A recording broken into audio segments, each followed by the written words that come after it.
my life, of whom shall I be afraid? Can you say that? Maybe you may memorize it. But in real life situation, I don't think we can do that. Let me read it again. The Lord is my light and my salvation. That's fine. That's all right. For I can say that. Whom shall I fear? I will think twice or thrice before saying that part of the verse. The Lord is the stronghold of my life.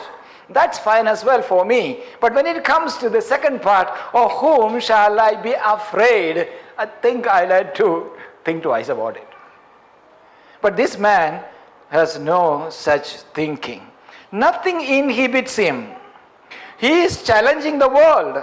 He is challenging every circumstances. That's why I call him a daredevil. Not only that, look at when you come to this end of this part, this psalm, on the part of the psalm that is 1 to 6, here we see his terrific confidence. And now my head shall be lifted up above my enemies all around me. And I will offer in his tent sacrifices with shouts of joy. I will sing and make melody to the Lord. Tremendous confidence. Now, what's the reason for all this? Now, the title of the sermon today is The Logic of Fearlessness. What is the logic of a fearless life? Now, before I go into that, I need to talk about the three angles from which we usually see life. This is, just look at the simple diagram on the screen. You can see life from three angles. We all are blessed with what is called a peripheral vision. Now, when I look straight at the clock there, I can still see the piano here and the speaker here, because God has blessed us with peripheral vision, the ability to see what is at approximately 180 degrees. I'm looking at that point, but still I can take a perception of what is around, what is on my left and my right. You can just see now. If you just see there, you can see the person who is sitting at your far left and your far right. That's what we call a peripheral vision. But you also have a focus. And usually it's a 3-degree focus. Within a 3-degree range, we see things clearly. When I look at something very clearly, still I can see this side and this side. Let me explain this before I come to the sermon. Then, at the same time, there is a central vision, the center of the gaze that we have. Now, we are looking at some object. When I look at Feli, or if I look at Regida, that's my focus, 3 degrees range. But at the same time, I have a peripheral vision. But I don't have that same blessing because of my eyebrows, my skull, the way my skull is. None of us have that. To look up, for that you have to bend our neck. The other is what we call, it's not exactly a vision, but it is a hindsight. The ability to see what is behind us without turning our head. That's why I said it's not a sensory event.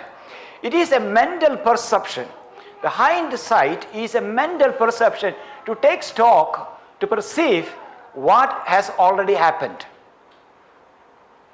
We need look at life from the 3 angles. The peripheral vision, the central focus, and the hindsight, which helps us to take perception of what has happened behind us or in our lives. So it's sort of a mental ability. Now when we come to Christian life, in our journey, all these are possible. Now here in the psalmist's experience, there is a peripheral vision. Now what is that peripheral vision? In verse 6 he says, I see. Now we have a song when my children were young, we used to sing this song, I see with my little eyes something beginning with S and it is, something like that. Anyway, I'm not going to sing that now. Now, And now my head shall be lifted up above my enemies all around me. That is what I see in the periphery. Hope you are with me. I see all my enemies around me, and I will offer in his tent sacrifices with shouts of joy.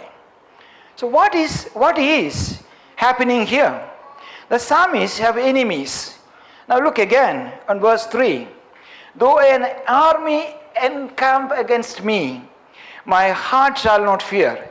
Though war arise against me, yet I will be confident. Now, the psalmist can see enemies in his life.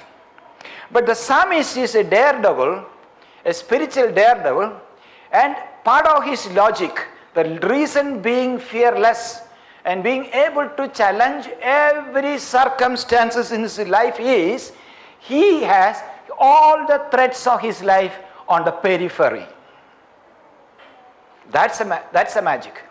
All that threatens his life, all that he considers to be threats to his life and his existence, it is a peripheral vision. Now, why do people are frightened? Why is our faith so weak? It's a problem of the way we see our life. The problem is, many times we see in the focus, the central gaze, what ought to be in the periphery. That's the problem. What should be on the periphery? We make periphery the central focus. So we can only see failures and threats and all sort of things in front of us.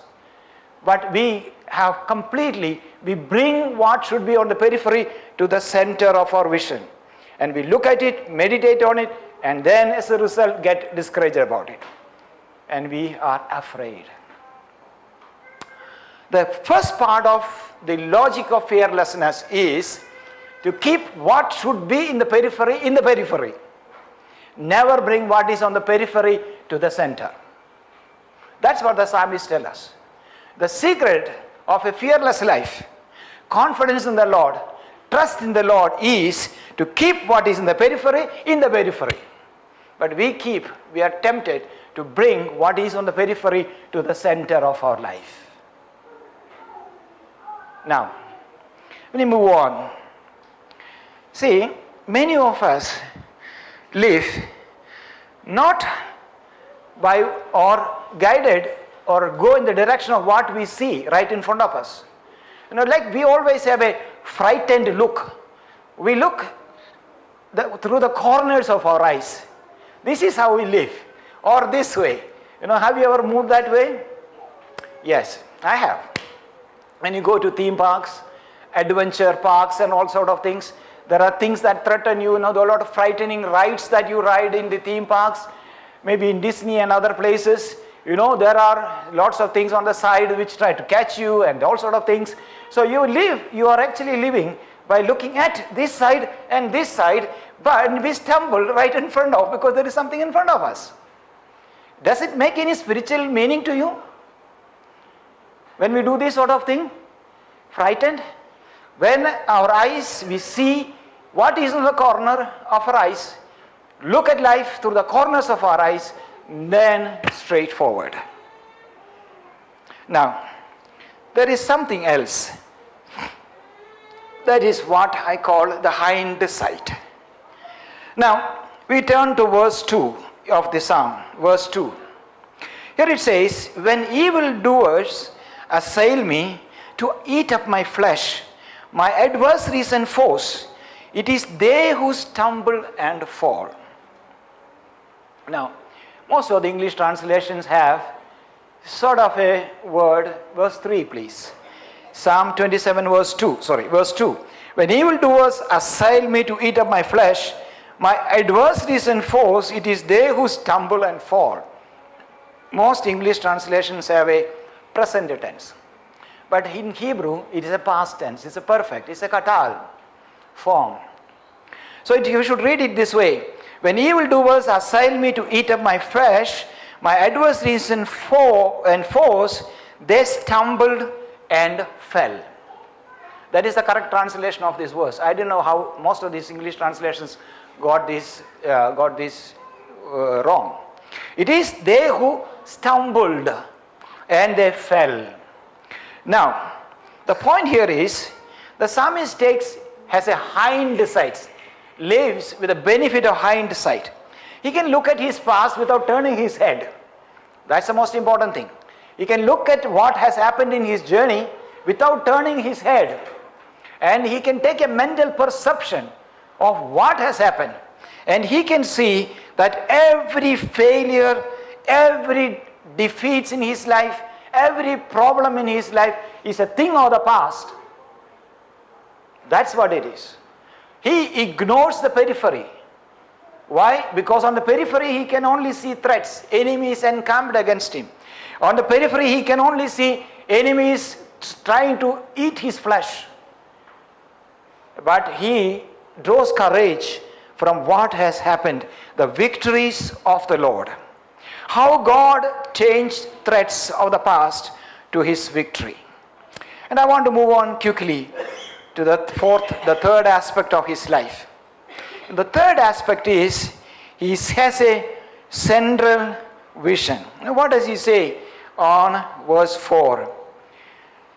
One thing have I asked of the Lord, that I will seek after, that I may dwell in the house of the Lord all the days of my life, to gaze upon the beauty of the Lord and to inquire in his temple. When I was meditating on this verse, this chapter, one thing that struck me was this: the psalmist doesn't pray for protection.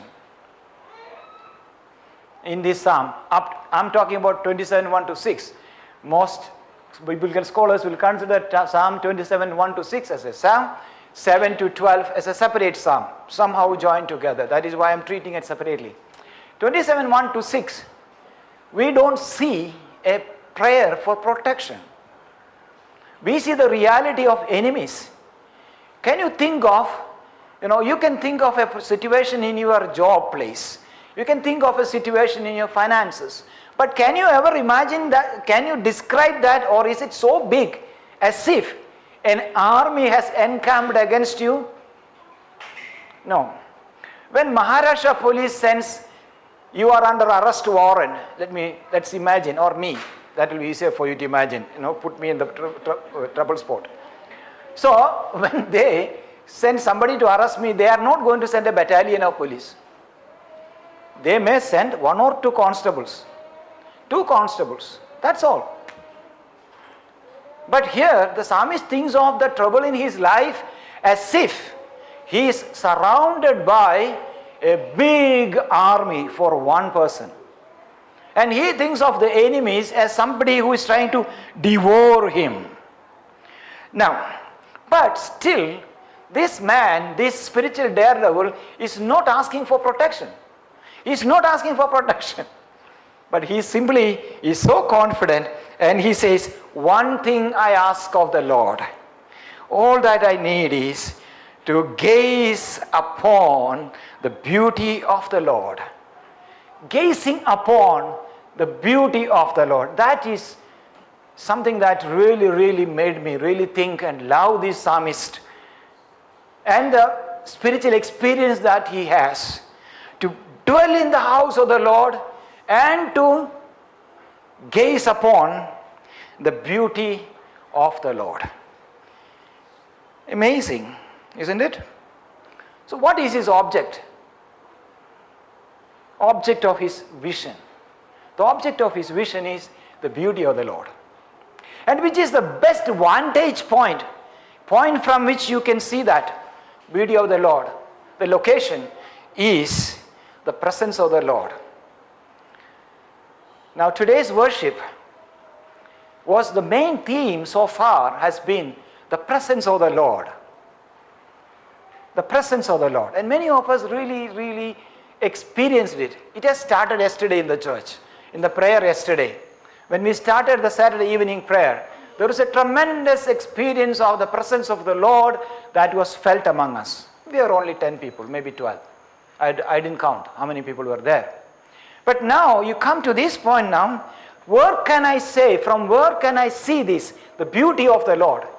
The best place to see the beauty of the Lord is from the presence of the Lord. Praise be to God. We sang this song, Your Presence. What is that song? The rest of it? Your presence is everything to me. Heaven to me, sorry. Let's sing it, everything to me, from next Sunday onwards. Though it is a slip of tongue, maybe. See, your presence is heaven to me. There is nothing so beautiful, there is nothing so secure other than the presence of God with us. How many of you believe that? To really experience that. Those who went for the camp in Kandala, we have 2 days of beautiful, not only the nature, but in prayer, we experience the presence of the Lord.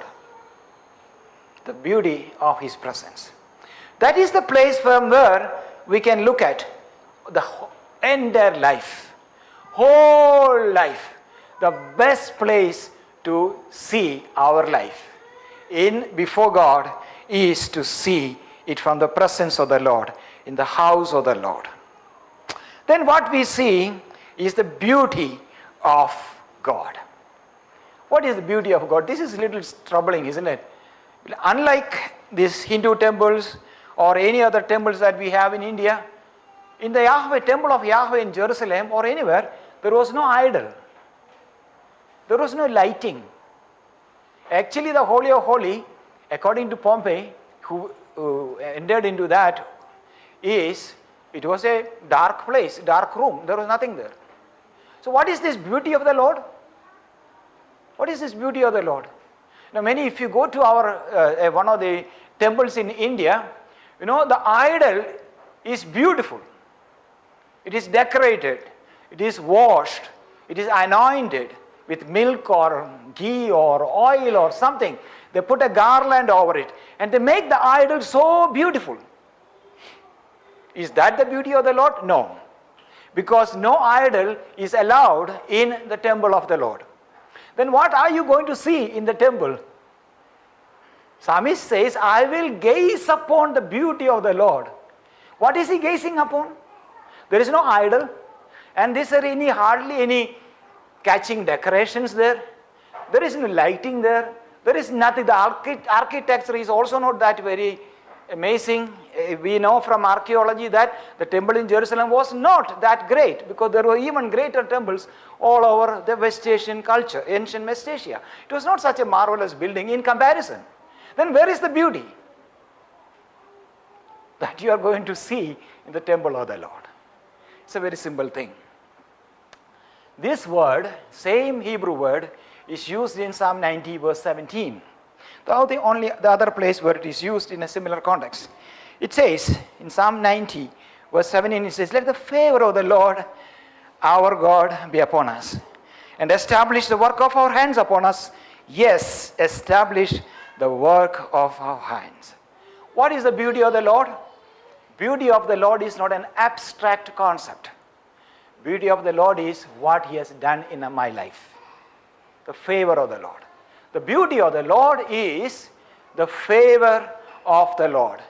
I go to the temple of the Lord, to the presence of the Lord, with other believers, and I can just sit there and meditate on the favors that I have received in my life. And that is the beauty of that. The beauty of the Lord is not the architectural beauty of the temple. The beauty of Yahweh is not the beauty of the artistic beauty of the idol. It is what He has done in my life and your life. I own your life also there, and say, God has been so beautiful, so kind in the life of Nobi. God was so kind in the life of Jacinda, and that's what and as well as my life. That is the subject of my meditation. Praise be to God. That's why we are gathering here. That's why we meet at 10:15. And Nobi asks, has God done something in your life? We ask every Saturday, our prayer has now more or less a structure. We ask this same question, could you walk with him? Because that is where the beauty is. Praise be to God. Now, here is something else. This beauty, this eagerness for his presence is an exclusive thing. Now look at this verse 4. Verse 4. One thing have I asked of the Lord. Can you enjoy that, the psalm, that poetry? One thing have I asked of the Lord, and that thing I will seek after.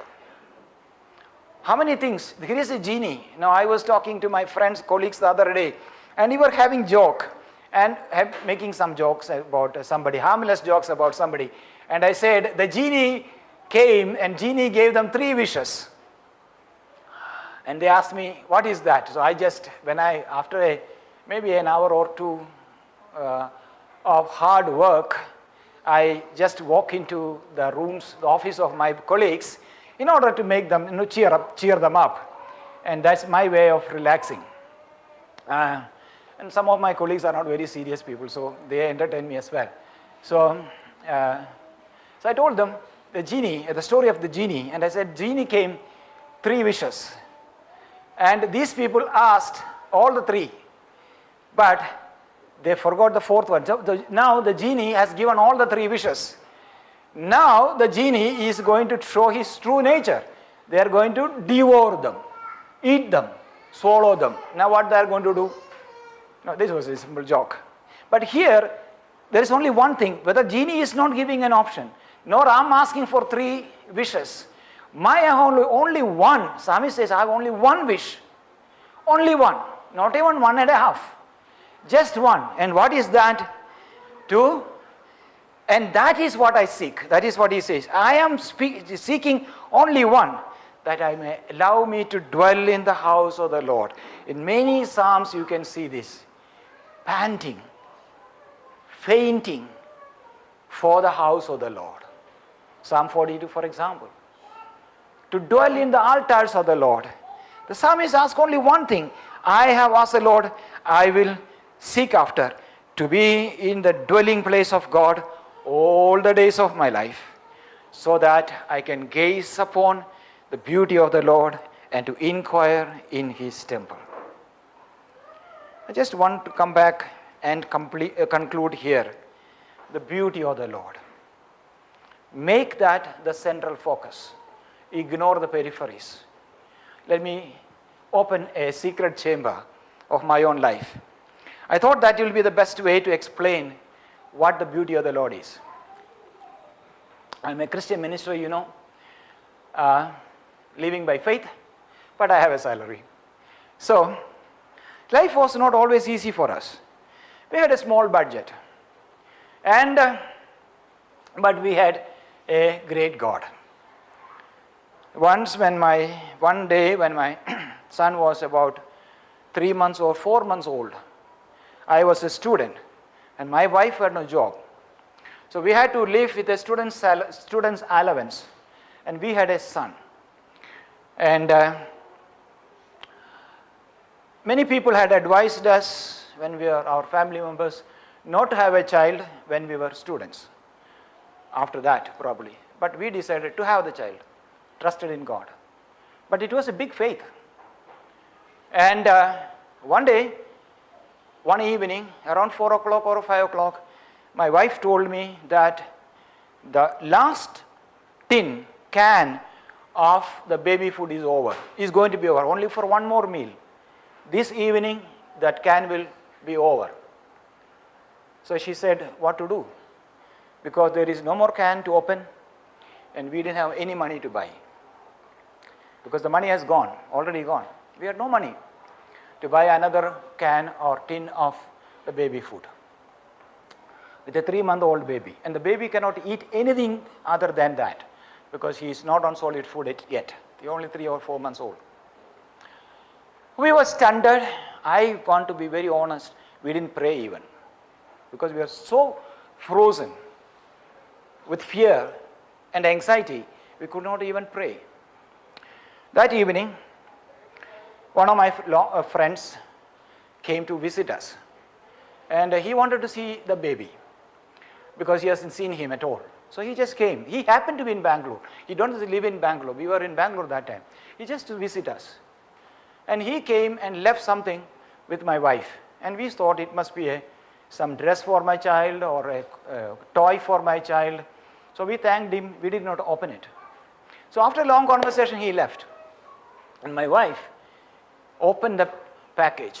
And it was the same brand of baby food that we were feeding him. That is the beauty of the Lord. I hope you understand what I'm saying. That is the beauty of my Lord. Nothing else. It is not the lamps that decorate an idol. It is not the glory of the temple. It is not even the beauty of the architecture of a church. But it is what God does in the lives of the believers. Everyone who trusts in Him, that is what His beauty is. Praise be to God. Gaze upon it. Be lost in that. That is when we can be spiritual daredevils. That is when we can challenge anything. Now let me continue with the story. That God led us. I have 2 children, as you know. That God led us. My children went to the best schools in the country. One of the top 10 schools in the country. They traveled abroad alone during their school days. I didn't have money, but God provided every moment. My daughter was only 14 years when she went to Germany on a study tour. My son was only 18 years when he went to Hong Kong because he got an award from the government of India. He worked. They traveled with us. They went to at least three different countries before they got married. Not only that, God provided them jobs, life-enhancing jobs, good jobs any Christian could. Our faith had to grow. We had to grow our faith. Now our faith is not only for the children that God gave, 3-month-old son. The beauty of the Lord is expanding every day, enhancing every day. Now we see the beauty of the Lord in the daughter-in-law and in the son-in-law. And we see that beauty of the Lord glowing brightly again in the lives of my grandchild. And I hope it will continue.